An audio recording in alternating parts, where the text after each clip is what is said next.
It always seems impossible until it's done. Nelson Mandela.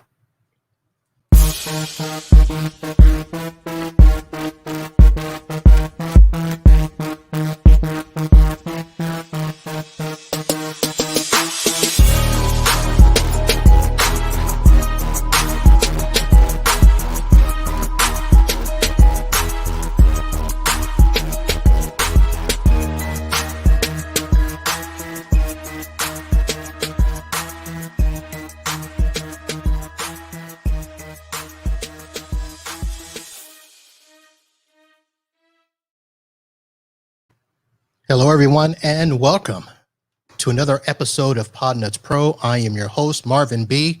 Podnuts Pro is the podcast for business IT support. Anything that we can do to help you run your business better, smarter, and faster. And that is going to be our intent here tonight. I am recording live from the home of Florida Man. And if you have been paying attention this week, you will know that the home of Florida Man is going to be one of the most important places to be because the Miami Heat have come up with the best COVID detection in the world. It is going to be sweeping the land. They are going to be using dogs to sniff out COVID. I will have a link in the show notes, and you'll be able to read that story, and you'll find out why everybody, including Mike Smith, is becoming Florida Man. That is going to be it. So tonight I have a guest on the show from the world of Datto. Jason Pryce will be joining me in just a bit, and we're going to talk about some upcoming changes in the partner program. We'll talk, the world of Datto and talk about some of the products and everything that we're using. You guys know that I am a Datto man. I have several BDR products. I even have some access points in their networking program, a carryover from Open Mesh that Datto purchased a few years ago. And we'll be talking about all the other things that they are offering that will be made available to us. Just a little bit of housekeeping. I need to share a screen here because a while back, I recorded a show that I had basically forgotten about, but I wanted to let you guys know that today a show was released, Confessions of an IT Business Owner. That podcast was released today, and I will have the link in the show note as well for you to go find that. So that podcast is actually run by Connect Booster, and it's probably not going to be a little fluff piece that like you guys think it is that I'm promoting here. It's actually a pretty good podcast, and it stacks up against a lot of people. The host is Ryan Goodman with Connect Booster, and we talk about basically a lot about how I got started and how my business is working here in the channel. Maybe some things you'll learn that you haven't learned here, but that is something that I wanted to draw your attention to. So that podcast was released today. And again, the link will be in the show notes. All right, let's get to it and bring on my guest. I am bringing in Jason Pryce from Datto. Jason, how are you? I'm good. How's it going, Marvin? Good, good. Jason is the channel development manager there. And, there's a lot of titles in the channel that, okay, is it channel development, channel enrichment? What's exactly going on with your title there? It is Channel Development Manager. Actually, it's Technical Channel Development Manager. And I'm the only person in the whole company with that title. Really? I came into the company working in support. And I worked my way up from support to sales and then now to my current position. So I'm the person in the team who has the most technical knowledge. And so therefore, I got some job security out of the deal. So hey, all right. So when I was getting information from my research department, they let me know you once worked at Geek Squad. Is that true? Yes. I worked at Best Buy for about 11 years, and about maybe 5 or so of those years were in Geek Squad as the the manager for that department.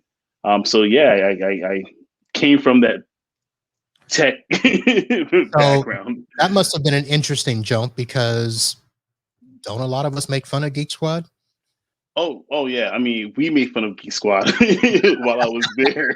So, All right. um, we used to, joke because a lot of people who ended up working at Geek Squad may not have had like the most technical knowledge going in, but they just have that curiosity, and we'd be out front with the customer, we'd be listening to their problems, and we'd run to the back and we're starting googling stuff, right? Right.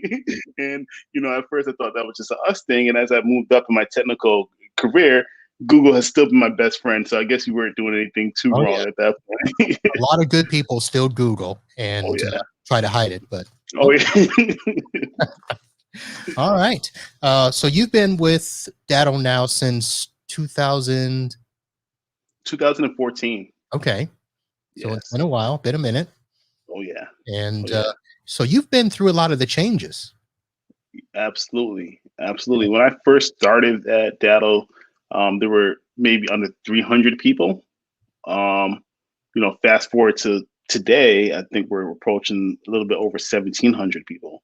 All right. So Well, you're a public it's company now, so oh yeah. got to look the Oh yeah. part. Exactly. Exactly. So All right. it's been a fun ride. It's been an exciting ride, and um, not a lot of people get to experience starting a company, at its infancy, and then watching it grow and then watching it go public, right? And that was just a tremendous opportunity that I had to be able to experience that.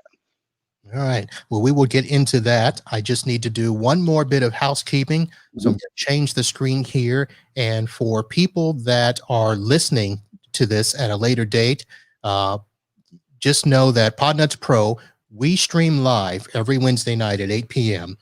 Eastern. And you can find that at podnutspro.com/live. And if you have trouble with that, just go to podnutspro.com and you'll find all the information that you need on the program. You can go back and listen to past shows, and you can support the show by clicking on some of the products that we have with Amazon. I am an Amazon affiliate, so that's how we try to get support for the show. You go to Amazon, make your purchase just like you normally do. But if you click on our link for any of the products or my store link, a little bit of commission comes back to the show and helps us do things like this. So for those of you that are watching, I've got the scroller across showing you the website and the live stream site as well. And then for anybody that's watching, and I'll try to make sure that I let people know this, we are going to be having the post show right after we close. Normally we do a post show just between the guest and I. But the last few times we've actually done a couple of live post shows. So I want to remind you, if you are watching and you have some specific questions you want to ask, we are going to stay on live in the air and be able to answer those as we move along here. All right, we'll stop that. And let's get into the world of Datto. Let's do it. So most people know Datto, and partly because, as I've said, I am a Datto person. And, I consider myself in between, the small residential tech and small business computer repair and the full-fledged MSP. Mm-hmm. So it's a little tough sometimes to sell some of my clients on Datto because Datto basically is what the Cadillac of BDR. So sometimes it gets a little pricey. So we'll talk a little bit about that because that, for some reason, that always seems to be the sticking point. Okay. And we'll talk about that. But I just wanted to get that disclosure out there that I use Datto. And I told Jason this before the show. We've had other backup companies on the program. I've looked at some of them. I've evaluated some of them. Haven't pulled the trigger yet. So right now, Datto still has me. that yeah, it scares me. Yeah, don't touch that dial. So a lot of people know Datto. I mean, the name is all over the place. Mm-hmm. But I think what happens is people don't know Datto. Okay. So that's what I kind of wanted to chat with you about in terms of what is beneath the surface. Everybody knows that you guys throw the best conferences, the best parties. Mm-hmm. You guys have the Cadillac of hardware. Mm-hmm. But in terms of what it really means for us, the MSP, the computer repair store, tell us, what is Datto? I think in terms of data on who we are, is we are a true partner. Um, what I would say is that every decision that has been made in the past and that we continue to make is always centered around the MSP. And we take a look at, even, to go as far as, us going public and, choosing the ticker symbol of MSP. That wasn't by mistake. That wasn't done just to appease. That was our true, core philosophy.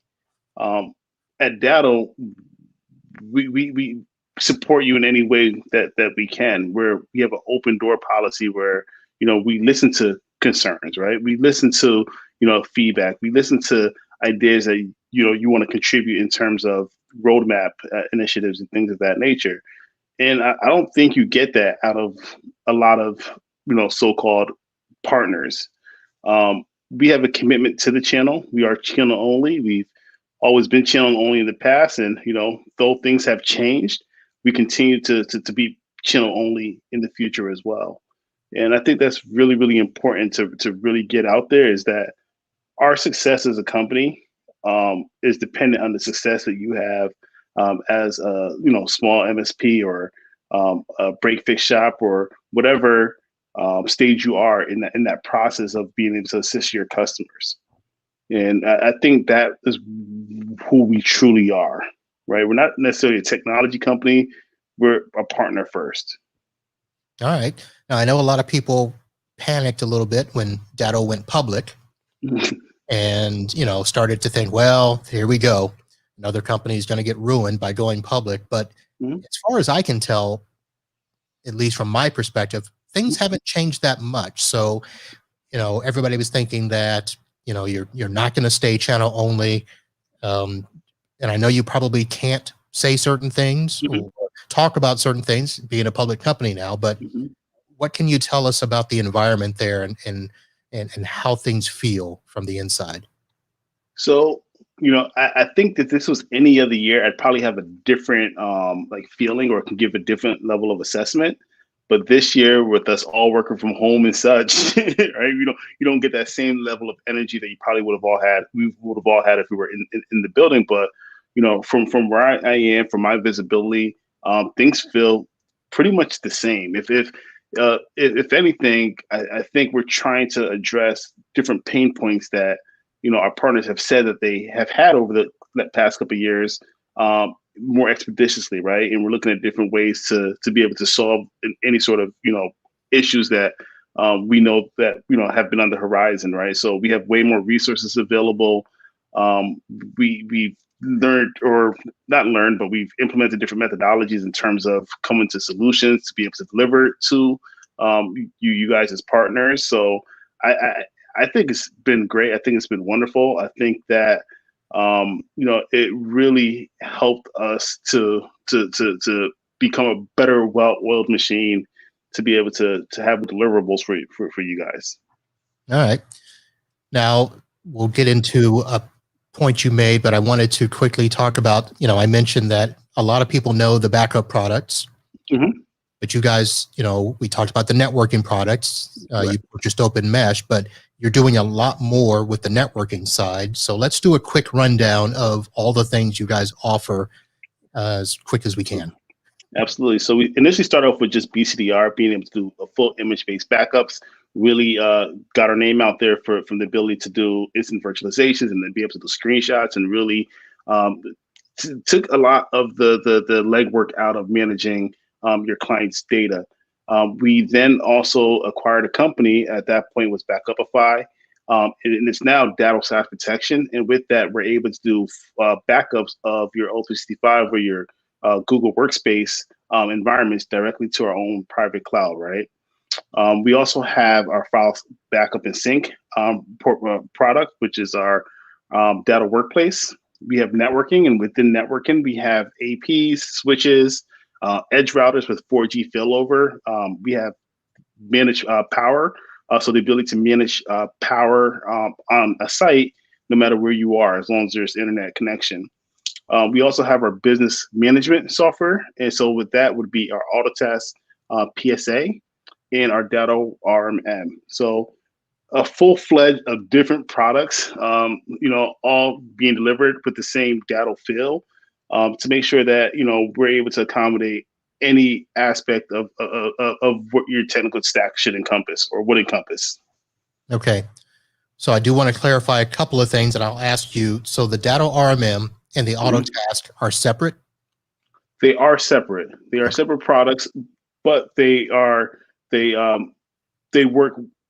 They're fully integrated products. So Okay. when you can purchase them separately. So if you have another PSA and you want to use our RMM, or vice versa, if you have another RMM you want to use our PSA, you can do that. We find that it will work better working together. We put a lot of development research into making those two products cohesive, and to really get a one Datto experience where all of our products just work together seamlessly. All right. So one of the reasons that I kind of haven't spread my wings per se in the networking side is that little thing of price, where I have customers that are mainly law firms and they are big on CapEx versus OpEx. They don't want to have monthly fees for anything. In fact, they don't want to pay me monthly. They just rather.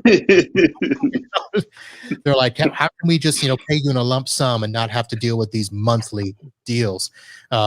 So I'm used to them just purchasing my firewalls and switches and equipment one time, and they're like, let us know in 3 to 5 years when we need a new one. Yeah. So having them switch over to a monthly fee for the switches and the access point has been tough. I'm assuming that that's kind of the pushback that you get from other people. How are you guys handling that? I know that initially it was kind of like, look, you want the cream of the crop. This is it. This is the price. But I'm sure there's been some talk about that. How's that been? No, absolutely. It's something that a lot of our partners had to really figure out how they would be able to offer this. And I will say that yes, it does change the scope of how you interact with your clients if you have to say, hey, we're going from CapEx to OpEx, but there are some benefits. The benefits being, one is that with our networking gear, aside from the edge router, the DNA, you have a lifetime warranty on it, right? So if there's any issues or problems, anything of that nature, it will be replaced. If that model is no longer available because it's 2 or 3 years down the road, we're going to be replacing it with the newer upgraded model of that particular device. So that's one thing, right? It is a rapid replacement program as well. So when we identify that there's an issue, it's not, hey, send that device in, we're going to check it out and we're going to try to fix it, we're going to send it back. No, within 24 to 48 hours, typically you're getting a new device in terms of replacement. And then 3 is really and truly, you have world-class technical support. It's 24/7, 365. So whether it's Christmas or Thanksgiving or whatever the case may be, you actually can call and speak to somebody. It's not like a chat system, or it's not, hey, send an email in and on Monday when we get back in the office we'll respond. We're there for you throughout the whole process.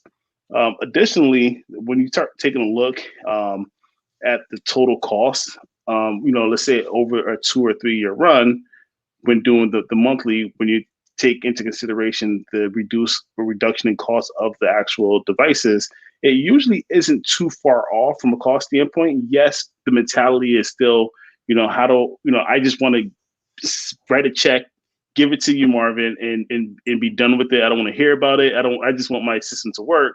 And I think that still is a challenge, but more of a benefit to you in terms of the making sure that product is working and is up and active. I think that's where the benefit for you as the partner would reside. All right. So I have tried to use the argument that when I'm talking to, usually it's the partner or somebody pretty high up in the company, and I say to them, do you lease or buy your vehicle? And a lot of them, they're driving luxury vehicles that they're leasing, not buying. Oh yeah. And so I say, it's really no different, but for some reason, I think it's this mentality of computers. They should be cheap, and we should be able to just buy them and replace them. Exactly. Exactly. And that's really true. When you think about the other infrastructure, like laptops, things of that nature, that has been more so the mindset, the mentality, over the last few years. And it seems that that's also carrying on, to the networking side as well of just replace it, at that point. All right. So I know that a lot of the listeners are Datto partners along with me, but a lot of them are not. I do want to talk about the partner program because you mentioned, you are channel only. So not just anybody can purchase a Datto product, and our customers can't go to the Datto site and see prices and stuff like that. And I know there have been some changes to the partner program. So let's quickly talk about that. Yeah. So the changes so we took a look at the partner program, and every couple of years we reassess and say, okay, what can change, and what has working out really well. The first thing we wanted to do was just take away some of the cloudiness in terms of like how the different tiers are set up. Before it was your business or professional or enterprise, and that didn't really translate to really understand exactly where you were. Right, most companies have a different method of being able to have that conversation. And so we simplified it, right? So instead of basing it off your monthly recurring revenue, we converted it and switched it to we're going to base it off your annual recurring revenue. And then instead of the enterprise, professional, yada yada, we said, you know what, silver, gold, platinum, blue diamond, and we're done, right? It just made it so much easier overall. We've also took a look at like the different like the NFR program that we had, and did some tweaks to that just to make it easier and to be more clear in terms of what you're eligible for. We've added referral programs as well. So as one of our partners, right? Hopefully you find our product great and our service great, and you have other MSP friends, right? And so you can actually be compensated if you say, hey, why don't you take a look at Datto? I'm not saying it just because I'm a Datto fanboy. I actually like Datto. It works, and I think there's value to you and your company. Just by doing that, you can earn $1,000 as a partner. So a couple things like that, and there's more tweaks on the horizon as well. One of the programs that we have that is free of charge, and this is to any no matter what tier you are, whether you're silver or you're blue diamond, is our ability for you to utilize a marketing automation platform, which is Market Now. Market Now pretty much allows you to utilize resources that we have at our disposal for you to market, reach out to via email, social media, different integrations into different PSA platforms in order to target select groups of prospects or customers. It really just helps you in those marketing efforts, and that's something that is 100% free of charge, which is really, really cool. I was going to say, and I don't know how much has changed, but when I joined, there's not a like threshold you have to meet to be a partner. There were no minimums. Back then. Are there still no minimums? The minimum is $1 plus, right? So if you spend at least $1, you are considered a silver partner. All right. And so so we don't say, hey, you have to get to this level in order for you to reap benefits of our rewards program, right? We want everybody to be able to take advantage of it, right? Because we made it and created it in a way that's going to help you grow. And I think one of the common themes that I can keep going back to is that at Datto, we do not grow, we do not move forward, right? We don't hit those marks that we're trying to achieve without the full support and the growth of you as our partner. All right. And like you mentioned, the marketing now is to any level. And actually, the bulk of the program is available even at the silver level, right? I mean, as you move up, obviously, you may get some bigger discounts, some additional NFR stuff. You get tickets to DattoCon if there ever is one again. Stay tuned. Stay tuned. Right. Yeah, absolutely. So the majority of all the cool stuff, or everything is cool, but the majority of the stuff is open to anybody who's a partner, right?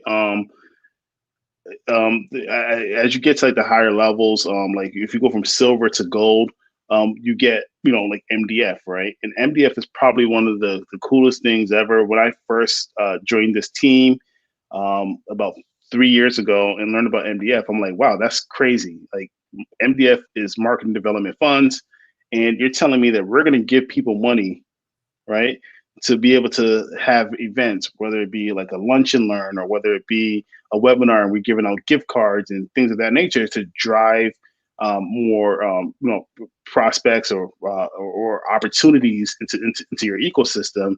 And we're just giving you money. And at the end of the day, it's brilliant, because when we have like MDF events, typically when we take a look at the year, we have about a 400 to 500% ROI on all the money that we give, right? So it works, right? It's something where you can actually take a look at that dollar and you can see how it translates into a new opportunity or a new sale. And that, if you're a silver member, if you're a gold member, which is $25,000 a year or more, you are eligible to receive that.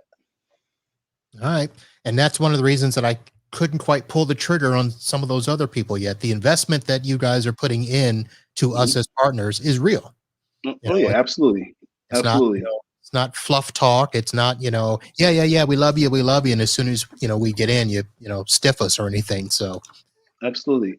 And I'll tell you one thing, this year has been different, and with COVID and such, but normally I'd be on a plane like 4 to 5 days out of the week, traveling to all parts of the United States and Canada to just do an MDF event, right? Imagine me leaving my house 4 a.m., getting to Seattle midday, right? Do a MDF event for 20 people, and then fly back to here in Connecticut, right? And that's something that we did, right? We did to help support you, right? We wanted to make sure that we were there and helping you deliver the message that would translate into hopefully an opportunity to get a sale and to protect your client with the Datto product. So we're here for you. We're here for our partners. So you mentioned a lot of travel. Oh yeah. So as the only person in the company with the technical channel development manager title, did that mean you have to do more traveling than others? It's pretty evenly spread out, I would say. You see, I want to tell the truth, but I don't want to get No. It was definitely well spread out. On the team, and I think it was more so, hey, like this event over here, they want an actual demo as well, and we can just send Jason to that event versus this other event over here, which they don't necessarily want a demonstration, and so because of that, it definitely still balanced out at the end of the day. All right. Yeah, I'm the one who gets the calls and the text from Rob Ray, my boss, at all times of the day and the night about, hey, can we do this? Or, hey, does this work? Or, hey, what's going on with this? So that's the unfortunate side of being the technical channel development manager. All right. Yeah, there not a whole lot of travel happening in the last 11 months. Not all. So you said stay tuned. Is there any possible word of DattoCon this year, or are you not allowed to say?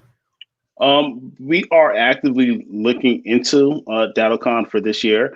The time frame will probably be a little bit different when we start taking a look at what's going on or what's not going on in terms of distribution of like vaccines and things of that nature. We're still so far behind that the normal, June date is very, very doubtful. But I do believe the thought process is that we can still pull off something pretty cool by the end of the year. I think I know a location where you should have it. Where? Miami, Florida. Miami, Florida. Yeah, we got the vaccine stuff will be taken care of. We've got COVID sniffing dogs down here. So there's not going to be any problem with having it down here. Well, I need to know what's entailed with this whole COVID sniffing dog, right? That is insane. I can't wait to read that article. It's a great article, but the article isn't great, but the talk around it for the last couple of days has been fantastic because, of course, everybody's like, shouldn't we be using COVID sniffing dogs for something more important than basketball? Yeah, yeah. How is it that the Miami Heat have been the only ones in the world working on it? So that Oh is man, pretty good. they got to win by any means necessary. Yeah, well, didn't help them last year, so we'll see how it goes. They didn't have the dogs. So one thing I noticed, and I don't know how I missed this because I do go into my portal at least a couple times a week. I don't go in every day Mhm, because as long as things are working, I don't really have to be in there. mhm, But I noticed there is now a certification program. mhm. Is, Yeah, has it been there and I just not noticed, or is it new? it has been there. A lot of a lot of the programs have been revamped. Okay. So it's going to be through the academy, and it's going to be everything from different tracks. So you can do more of a tech track, and be better acquainted with the technology and how things work. And one of the things we see is that when people are certified, that there is a huge reduction in the amount of like tickets and things of that nature that are opened. So just better experience by having that. But there's also the sales and marketing tracks as well. I believe right now there's like over 200 different possible um, e-learnings, which will uh, upon completion allow you to complete levels of certifications and things of that nature. But every month we're dumping more and more certifications and e-learnings into there. Okay. That's probably my fault for not going into the academy more. So I'm sure I'll get a slap on the hand from Mr. Blue Diamond, Chad Kemp, when he talks to me. I mean, it's definitely worth it. Just just to truly understand how things work. Uh, as I mentioned earlier, I came from support, and I by fire, understand the importance of just like understanding like the basics of things, because it would definitely just allow you to be way more efficient, right? Instead of opening a ticket or trying to figure something out, or scratching your head, you have a good idea of what problems are and what the solution would be. And a lot of the items that I back then were more so just like self-service that you would have understood by having these certifications and these trainings. So I'm a big proponent of taking the time, whether it be 2, 3, 4 hours, over the course of a week or a month or whatever, to really just get up to par and keep track of what new items are coming out. Because as we develop new technology and features and things of that nature, all of the information is getting poured into that mechanism for you to learn. So very, very important. All right. So what I hear you saying is stop wasting time looking at these other vendors and spend more time looking at the certification.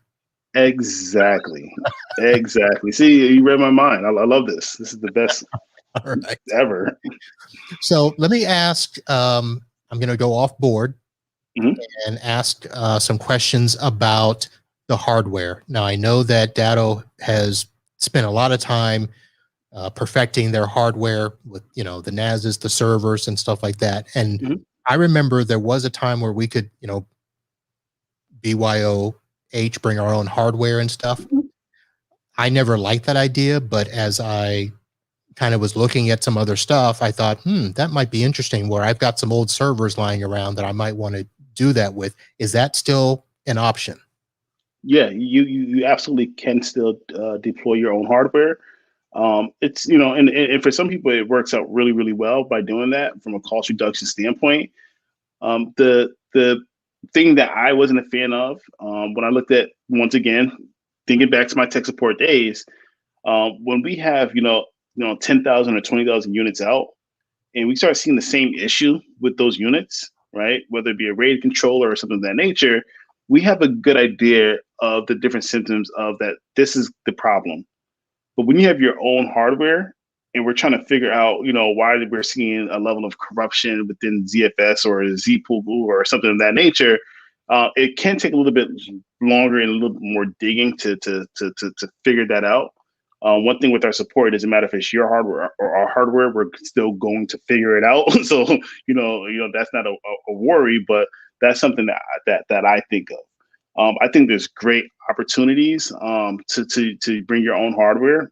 Yeah, so the cost reduction, obviously, and I've seen situations where we had a couple of partners who acquired another MSP's client, and they had a competing BCDR technology, and the company was like, "No, I'm not switching anything. We just spent $12,000 on this last year, right?"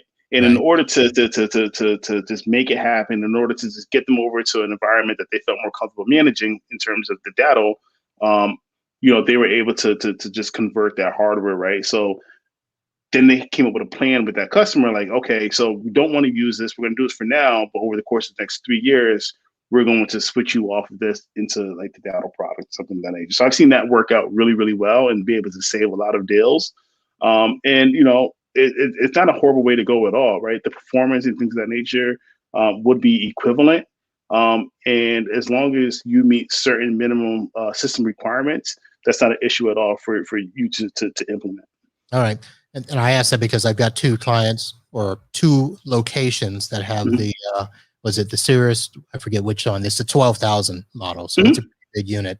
And they're, those are coming up and it's like, well, we have these other servers that you're going to replace. Can we just use those instead? And I'm like, I don't want to use hardware that's more than 5 years old, but Yeah, well, the thing is, we have different buyback programs, so there might be an opportunity for us to buy back that hardware and allow them to upgrade to even maybe a larger device, and that will offset the cost of that new hardware, right? So that's an opportunity you have right there to show value of like, hey, we're able to get you protected with a bigger unit that's obviously going to be faster, more memory. Um, Typically, if it's going to be the newer unit, it's going to be quieter, smaller power supply draw, things of that nature. And so, there might be a value to say, we'll just upgrade it. So that's definitely something you definitely want to talk to your sales rep about, because that's something you could definitely maneuver and be able to take care of that customer. all right. I'll contact Nikki. Oh boy, Nikki's gonna hate me tomorrow. If her phone blows up, you tell her what. All right. So all good stuff. Let's I'm trying to look at the time here and make sure we get everything in. I wanted to ask you a question kind of off topic and not Datto related, but just tech to tech, man to man. Uh, I don't see a lot of me in the channel in the industry. Now, we're out there. And by that, I'm talking Black Americans working in tech. And when I do see one, I like to ask a couple of questions. And, I guess the first question is, how do you see diversity in the channel and in tech right now? Um, I think it's still something that um, is minimal. I travel, as I mentioned before, to different cities and to different events, all tech related, and you may find one or two or a couple of us or Black Americans in the crowd, and I think that it's something where we are going to start seeing an increase.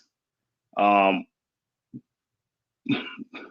we are going to start seeing an increase. So I previously sat on the board for advancing diversity in technology via CompTIA, and those are some of the conversations we had. All right, in terms of the lack of diversity, and a lot of it happened because there wasn't a good representation as people like us were younger. And things have changed slightly, and we are starting to see a little bit more emphasis on teaching the younger kids who fit our demographic, into showing them and teaching them about tech and a possible career in tech. I myself have gone to different like boys and girls clubs and to different Kappa League groups and things of that nature, and had conversations about tech and the importance of tech, and how this might be a great avenue to go, and this might be something, if college isn't the thing for you, that maybe you can do it more of a trade and go to school and get your certifications of that nature and go down this path. And these are all things that really I didn't see when I was younger. I don't recall anybody ever sitting down and saying, "Hey, you should do this," or "Hey, this is a possibility." Um, I tell you one thing is that I get very excited when I see people like me on the road. Because at the end of the day, it can be a lonely feeling of feeling like you are an outsider, right, Yeah. in this industry. And my goal is to continue to have these conversations with the younger individuals and even people my age about this being a possible career for them.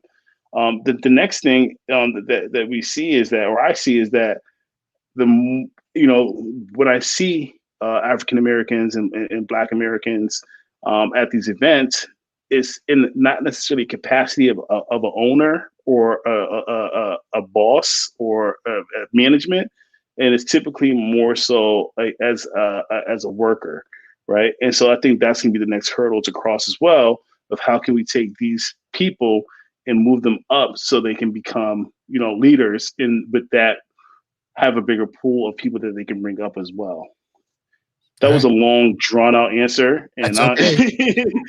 my brain was going in so many different directions. Well, But there's a lot to absorb there and a lot of things happening. And, the conversation has kind of changed as a result of last summer. oh yeah, Floyd, and everybody's trying to at least, stand up and say, hey, we are going to, be more diverse. We are going hmm to, follow the Black Lives Matter, hmm regardless of which side you're on. hmm It's being talked about more. And to your point, that's another thing that I wanted to ask about because, I do own my own business. hmm And it's hard if I'm on site with another tech who's working for me, hmm you know, or even if they're not, they're a subcontractor or my tech or whatever, and they're, not black, hmm customers sometimes will, approach them as if they're the owner. yes, It's a little interesting. yes, So, having those discussions and talking to some other non-white friends in the industry, hmm that's a discussion: is how do we get more in hmm positions of ownership and leadership in our channel here. So, all right. no, exactly. I know 100%. The feeling. And I see it. I see it all the time. And with the industry being so heavily tilted or predominantly white, I think it's really important for people like you and myself who are able to communicate and are able to have conversations around race and the, the recruiting methods and a whole bunch of value added conversations that can be had to start that conversation and hopefully start some action from that conversation. So, All right. Good answer there. Thank you very much for mhm. sharing. So, just to wrap up, let's go back and make sure, was there anything that you wanted to get across with Datto that either I didn't ask you or we did not cover? Mhm. Um, one thing I would say about Datto is it's a great place to work. Um, at Datto, we have free lunch Fridays. We are provided with snacks and drinks and foosball tables and arcades, and we do rent out amusement parks for our yearly summer parties, and we do it big, and they really treat their employees well. And if I was doing business, I would want to do business with somebody who really gets it and really treats those employees like they're the most important people, right? Because I think that energy allows us to go out and transfer that to our partners, right, and to the prospects, and really be able to really aim to and the goal to be to make sure that we're doing everything we can to serve you and treat you the way that you prefer to be treated. And I been there almost 7 years, and I can't say anything bad about the company at all. And if that means anything, hopefully it does. To me, it means that this is a company that you probably would want to entertain and at least understand the technologies that we have, and be willing to see if there's a possible fit. We're not going to be a fit for everybody, right? I don't think any company is a fit for anybody or everybody. But I think that there's a worthwhile conversation to be had to see how we can lessen the burden that you may be dealing with from your technology stack, and see how we can, possibly, lower your total cost of ownership, and just give you a solution that allows you to sleep well at night. All right, sounds good. If you are watching or listening and you want to learn more about Datto or are interested in becoming a partner, I've got the link scrolling along the screen here, and I'll have it in the show note, www.datto.com/partners. You can also reach out to Jason, and he can direct you to the sales rep in your area, because there's a lot, and you're not going to be stuck with one rep that's dealing with 1,000 MSPs. So you'll get the attention that you want. So datto.com/partners. Jason, I want to say thank you. This is usually the part of the show where I do something of a contest between Florida Man versus the world, but this is your first time on. I won't hurt you with that. Okay. Usually we do some sort of a random question as well. So I'm going to ask this. The research department pulled this bit of nugget, and I don't know if it's still true, because I think it was from an interview you did a couple of years ago when you were asked the question of, like, what is one of the most important technologies you can't live without, and you said it was the Sony WF-1000X M3 wireless noise canceling headphones. Yes, that was the case. Don't rock them anymore? Oh, that's AirPods. the earpods. Okay. Yeah, I switched over to the AirPod Max. Okay. But I would change that. I would change that technology, though, right? So I will say that the technology that I cannot live without at this point in time would be the air fryer.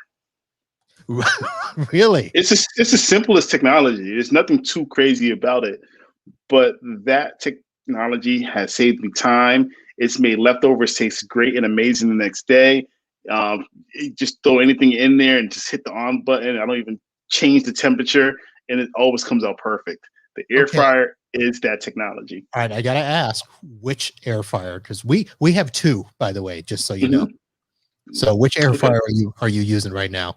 The Philips. Okay. The Philips is a great one. I have the New Wave as well.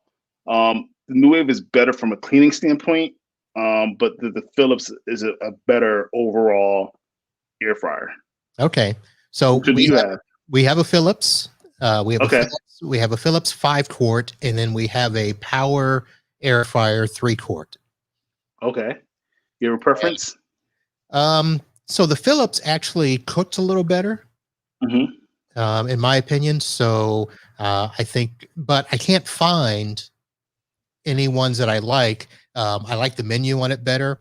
So kind of been looking at some of the ones that are out there. I know that the Ninja has one, but I'm not really too keen on that yet. I'm not. For some reason, Ninja reminds me of the Shark model line, where it's like it's a knockoff of something, but I don't know what it is. I feel the same exact way. Yeah, no, absolutely. Yeah. Oh, interesting. You see? What were you gonna say? No, I was gonna say the Instant Pot one looks pretty interesting. I was gonna take a look at that one. Okay. Like I can't even I'm trading out like air fryers like they're sneakers. Like I don't know what's wrong with me. See, this is what's wrong with the world, right? They're first world problems, right? That is true. That is true. But here's the thing. So I mean, we've had the air fryer. I think this is going on 5 years, and I think so this is our second Power XL, the first Philips, and so right now, I don't know if you heard the last show. My wife put me on a diet. And so between the Vitamix and the air fryer, we're trying to do every meal in one of those two machines. So the big thing now is trying to find more air fryer recipes. Oh yeah. So where are you getting your recipes from? I actually have a cookbook, an air fryer, like of different recipes. I don't really use it that often. And to complicate things a little bit more, about 2.5 months ago, I stopped eating meat. So no chicken, no pork, no beef. I What? still eat fish, and I still do dairy. In terms of cheese, I don't do milk, but I'm trying to get off cheese as well, and that's been like the hardest fight of my life. And so like I'm trying to reinvent or rethink food now, and it sucks. It really sucks. I was gonna Trust me. say, there's no way I'm giving up meat. Just don't do me a favor. Do not watch any late night Netflix documentaries, because it would change your life. All right. I had no intent of changing, the meat from my diet or taking meat out of my diet. In that documentary, it was just like that. Done. Haven't had a meat in 2.5 months. Well, I've watched one on pork a while back, Mm-hmm. and I Mm-hmm. can't. I love bacon, Bacon. but I Oh can't my cook god. the bacon now. Bacon is the greatest thing ever. Bacon is the thing that I think would break me though. Like, especially if you get like the thick cut or the applewood bacon. Oh, Oh, yeah. it's amazing stuff. Amazing Wow. stuff. Wow. Interesting topic we got on to. We're going to talk more about that Oh yeah. because the air fryer, like I said, here's the things we can't fit, all the stuff that we need, because sometimes you got to have, 3 air fryers. So we're trying to juggle 2. Yeah. Mm-hmm. And so I wish they would make them bigger. Yeah. Yeah. I mean, because you're trying to make sure everything is done at the same time, so everything is hot at the same time. So if you have veggies and meat and this and that, then it's almost impossible to try to make it all happen. So Or yeah. wings in one and fries in the other. My man. All right. So, ladies and gentlemen, Jason Pryce, Technical Channel Development Manager at Datto. And I hope that you were able to glean some knowledge there. I will have his contact information in the show notes. I won't blap it out over the air like I did my sales rep. Sorry. And again, if you want to know more, head over to datto.com/partners.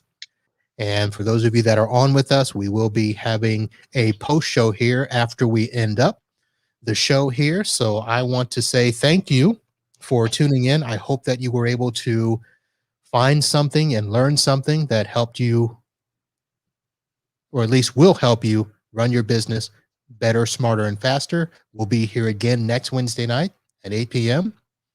And until then, holla.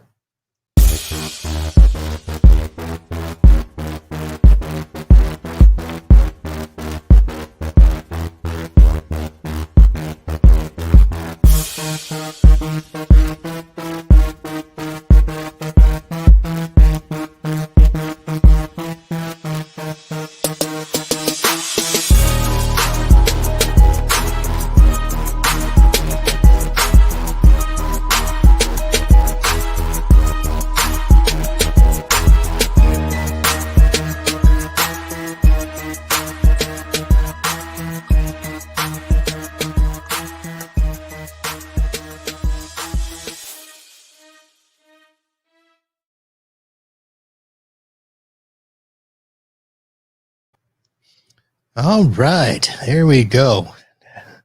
Good show. Good show. Great. I'm happy that I was able to be a part of this. This is great. I want to say on air as well. You have a great podcast voice. Really? Oh man, it's like silky smooth, man. Right now it's all scratchy, and I feel like it's burning up because this is my 3rd night in a row doing a podcast, so I'm like. I'm got the tea going, the cough drops going, and all that. So, okay, this is getting annoying.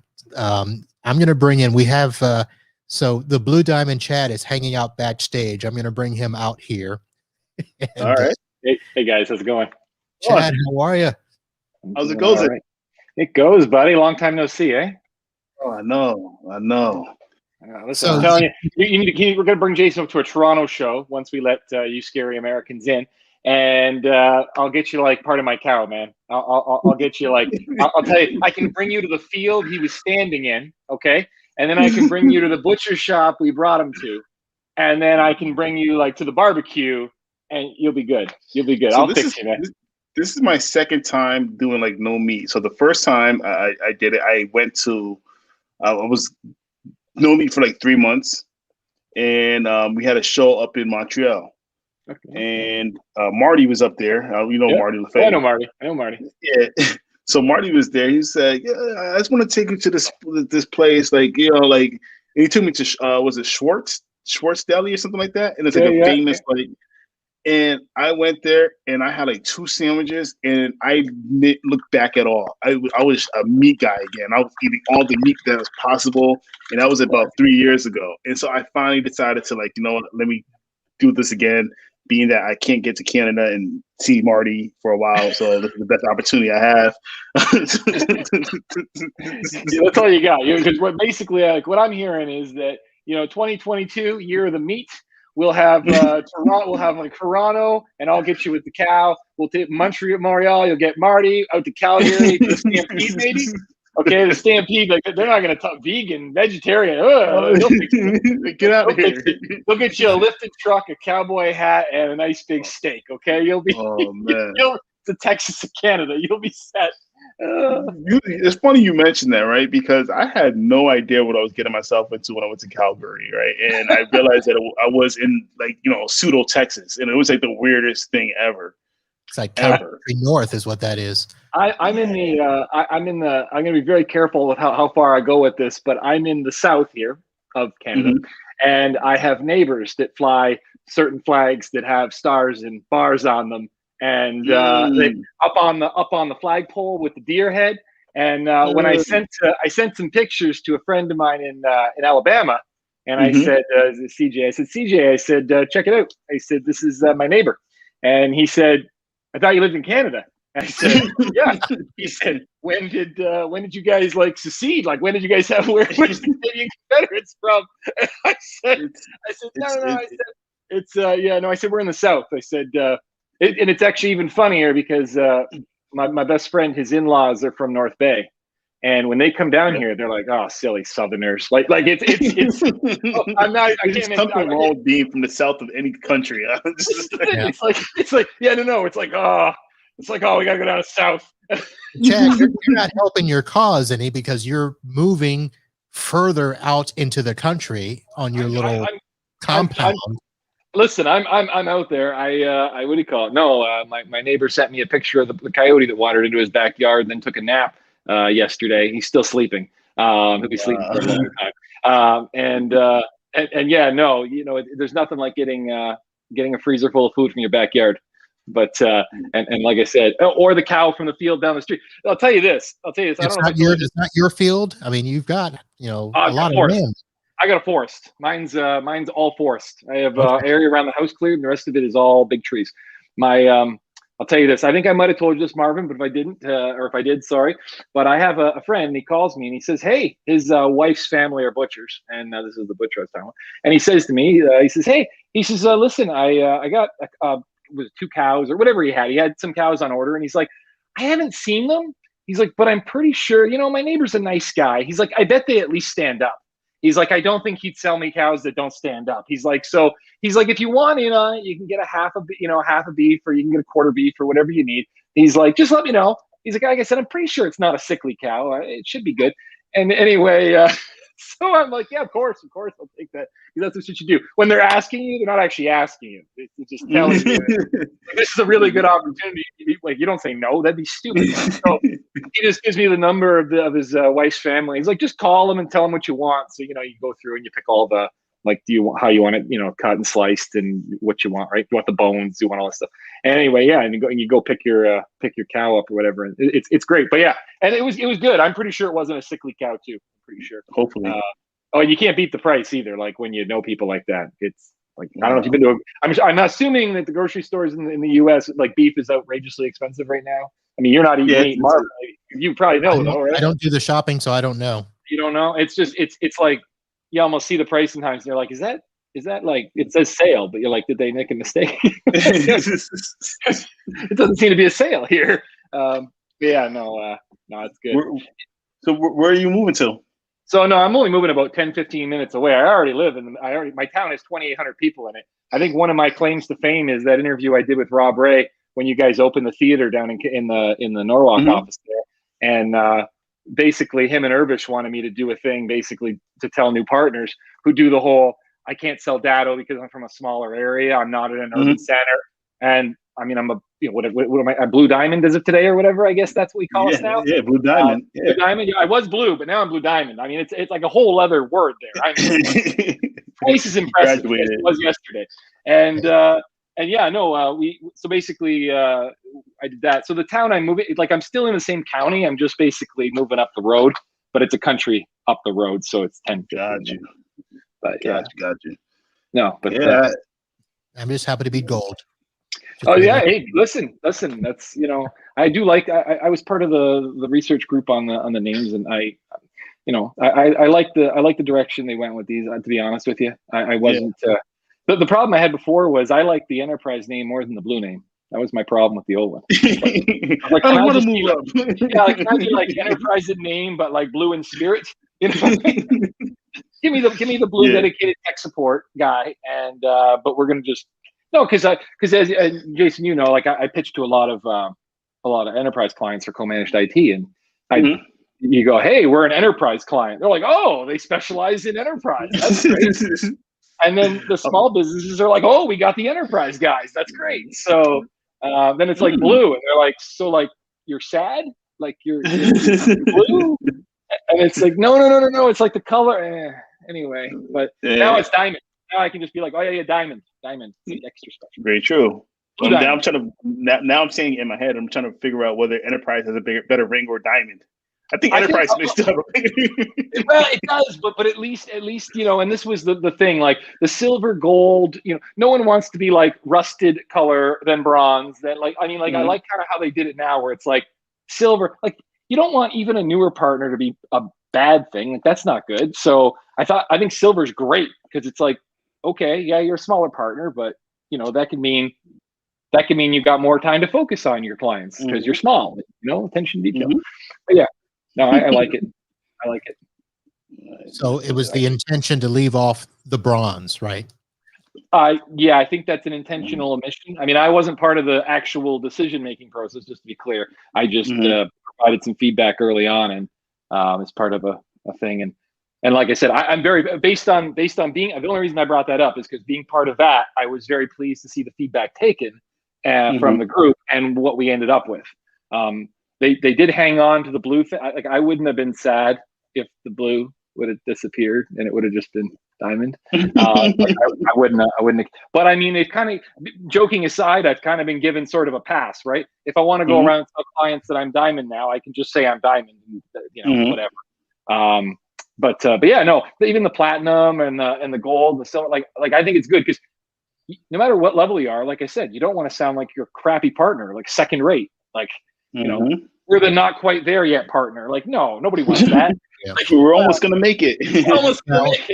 And we probably should have said live on the air that it's not a huge jump to get from silver to gold. It's not like it's you've got to work hard now. To get from gold to blue diamonds, a little bit of work, but. You know what though, like, and I'll be honest, like, there's a couple ways to do it. There's another vendor who I shall not name at the moment, but I have a serious problem with the way they do their partner programs because we exceed their technical requirements. Like we have more trained people than they require for the next tier, but they have a financial requirement, and the financial requirement, I'll give it away if I go too far down this rabbit hole, but basically it doesn't make sense the way they calculate it because based on what we're selling and who we're selling to, in order to hit that, I could just push boxes out the door to, like I could, if I really wanted to hit that, I could just do some 1% margin RFP, RFQs for some government or enterprise clients, dump the product out the door and woo, I'd make it. But to me, that doesn't make you a better partner. I mean, I guess you move more boxes. So in their eyes, it is, in the eyes of the shareholders. But to me, if you're pushing smaller devices and you're pushing a lot of them, basically you need to push like I did the math on it. In order to sell like the stuff that the size we're primarily focusing on, and I believe that most are pushing, you'd need to be deploying 5 or 6 new new managed clients a week to hit the next level. And we do 1 to 2 a month is my target. I can't do more than 2 new managed clients in a month. That would be a problem. We wouldn't be able to spend the time onboarding that we need to spend, and existing service levels would drop. So, but we're just a small-ish shop. I don't know, what am I supposed to call myself, Marvin? I know, like we talk to you, I talk to Stan.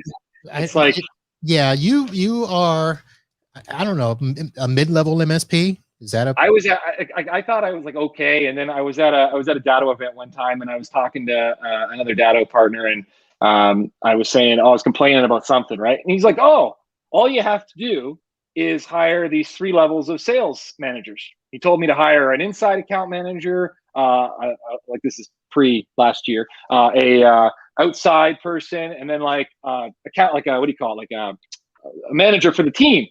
And at the time, I had 6 employees, and I was like, how many employees do you have again? He's like, oh, 82. I'm like, we solve problems at 6 than we do at 82.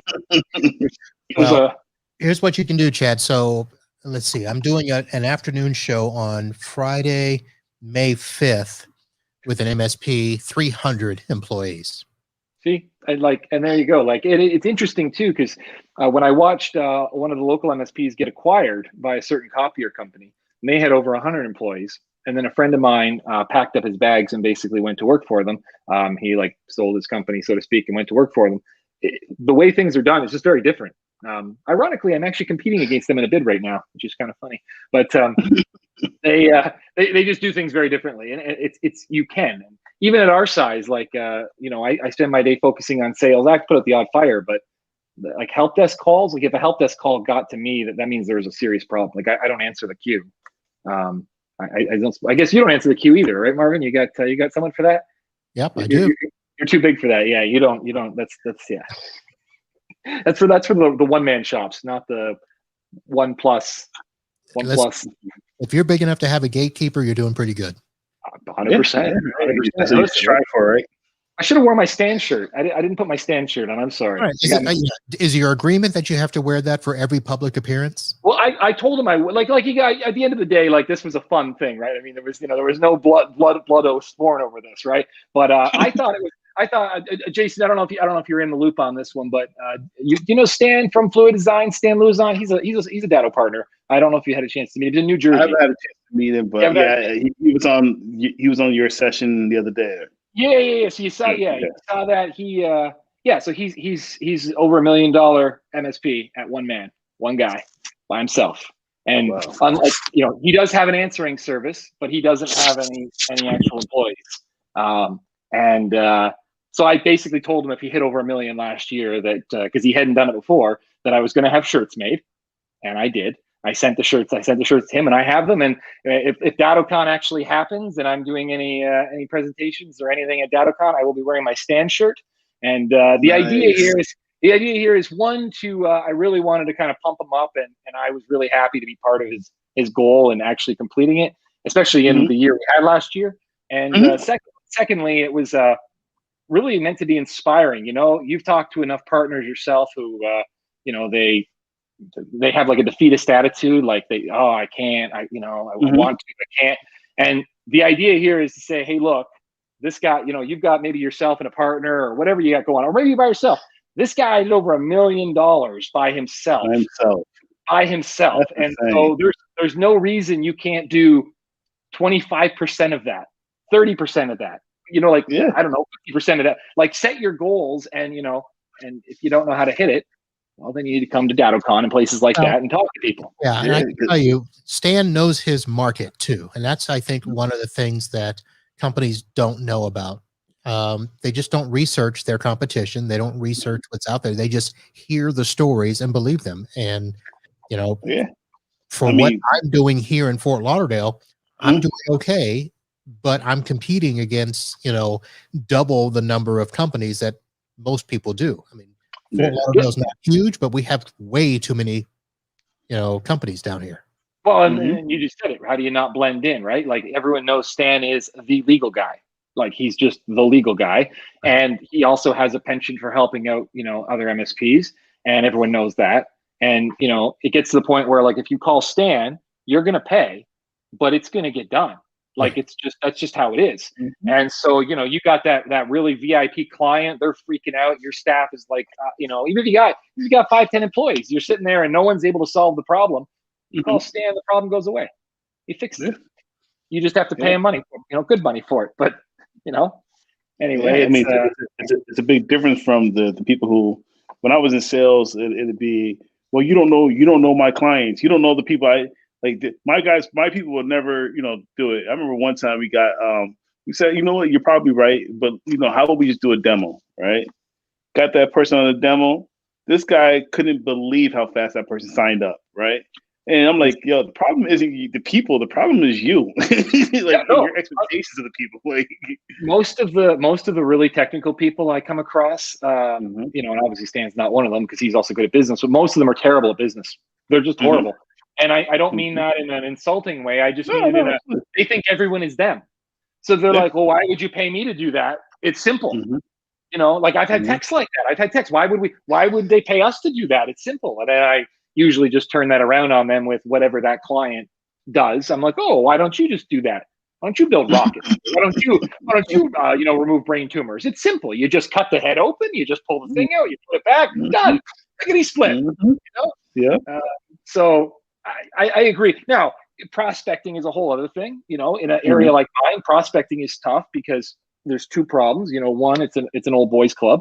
So if you don't figure out how to get yourself in there, it takes about 500 years.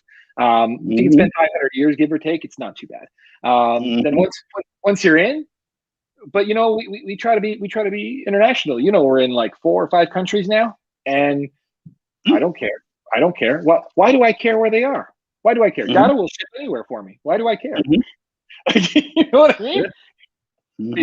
I'm sure I'll find somewhere. If I'm like, hey, I got a lead in North Korea. They want to back up some kind of missile-based system. Yeah, sorry. I haven't run into. I mean, you know what? Urbish might figure out a way for me. I don't know, right? I'm not going to put it past him and Rob. Urbish should always figure out a way. Urbish is the doctor, right? Ultimate, like the ultimate salesperson, man. He just makes it happen. Like he will. But no, it's But no, like I said, the thing is, don't limit yourself. Like, and then mind you, if you're not good, you will have trouble competing. So you need to figure out what you're good at and do it. Yeah. We're good at this, business continuity and cybersecurity. That's what we're good at. So that's what we do. But Marvin, you're just good at making everybody happy. Customers just love you. That's what I do. Listen. I don't know. Everybody's gonna have a talent at something. I can't, be building a mansion in the woods in Canada. But, no, did you? But I got a pool. I got a pool in Florida, so. Yeah, I got a pond. I got an overflowing pond. I got a pond that's it overflowed. How's that? Pond. You swim in the pond? Yeah, it's pretty big. It's 57 by 120. So if it was a pool, it'd be a pretty good sized pool. But yeah, you can swim in it. There's nothing wrong with that. If you don't mind. What's in the pond is my question. With snakes? Well, right now, nothing. Because I just dug it this year. That's why the overflowing part is a problem. Because I was expecting it to fill during the spring season, and I was like, oh, I wonder how high it'll get, and then how much we'll lose during the dry season. No, it overflowed now. It overflowed. Wow. Yeah, that's what I said. So I got a plan for that, but no, you have to explain the plan because I've never even heard of this being a problem. And so yeah. So it's basically like the overflow and the runoff is the problem. So what's gonna happen is basically at the edge of the pond, we're gonna dig I'm gonna call it a ditch, but that's not really what it is. We'll call it it's a swale. We'll call it a ditch. Right? You have to build a smaller pond for overflow, is what you're saying. That's what they wanted me to do, is actually do that. They wanted me to put a second pond in, and I said no, because my wife said she didn't want one pond, and I knew 2 ponds meant that I was going to have a poor quality of life. So what we're going to do is we're going to make a moat. we're going to make a moat. So it'll just go around the back. So I got about 3 acres of cleared land around my house, and we're just going to kind of run the pond overflow around and then come up, and then, you know, ideally that'll be good enough. And if it's not, then I'll have to dig a what do you call it? Yeah, and put in a culvert. I'll have to do culverts is what I'll have to do, and get it moved. But and you dug it yourself? Yeah. It actually, ironically, although I've gone so far as to literally tell everyone not to, as we talked about in the last show, if you're building a house in a subdivision with a builder and you can pick a plan, yeah, do that. Have a nice time. If you're doing what I'm doing, just don't. That's it. Just don't. So one of the problems I had was I need more dirt. I need more fill to bring the land up. And I said, how much dirt do I need? And they said, oh, we don't know. And I said, well, could you give me a range? And they said, well, probably somewhere between 20 tons and 600 to 800 tons. And I said, that's pretty rough. Well, that's what I said. I said the 20 didn't sound too bad. I said, but the 800 didn't sound too good. And so I got 150 tons out of the pond. So it was actually cheaper to have a 20-ton excavator dig a hole, turn around, and drop said dirt on the ground than it was to truck in that much dirt. So that was the only way I convinced the wife that we needed a pond, by the way. I wanted a pond. I want a kayak on it. I wanted it big enough that I could not get dizzy kayaking on it. And so that's what we did. Are you gonna put fish in it? Yeah. So the birds will poop in it, and that will basically, you know, seed the pond for fish. But they won't bring whatever fish I would like. Like they don't give me a menu and say, kind sir, would you like trout or bass? Like they don't do that. They just kind of poop whatever they want. And I'm probably going to stock it, not with trout. They die too easy. I don't want to deal with that. But yeah, no, it'll be good for fishing. Like, yeah, it'll be no problem. So if you're in Toronto and you want to come down, I'm about an hour, depending on how you drive, I'm an hour to an hour and a half outside of Toronto. So, okay. You know, I have a bunch of family up there. So, like I said, when I make my next trip up there, Chad, this is what I'll be driving. The man. I thought you're not getting the. Did you not see the Tesla X announcement? They got the Plaid edition now, 1,020 horsepower, 9.9 seconds quarter mile, and a 2 second 0 to 100. I'm the man in the van. I gotta have a tricked out van. Look at this. It's got a room for a sun deck on top. That's. I had a neighbor that. Yeah, well, that's for a guy like Marvin. It's like, honestly, normal guys like me and you, Jason, that might be a little unobtainium. But when you're a guy like Marvin at that level, he just walks in, checks his pocket, jingles it a little, and he's like, "Keep the change." Drives that with it. Yeah, that's how it goes. Did that today with the sprinkler guy. See, there you go. I used to be like that till I decided to build this money pit. So now you're going to see me like panhandling when you come to Toronto. I'm going to be like, spare some change for the poor. I spent all mine. Oh man, no, seriously though, it's the bane of my existence. Like the house is gorgeous, it's great, but it's just all right. Well, gentlemen, Jason, I have to hit it. My girlfriend is yelling at me. Okay. Yeah. Well, this is about the time I said we'd be done. So thank you for hanging out, and thank you all for hanging out for the post show. And thanks for having me. That'll be it. I'm gonna end the live stream now.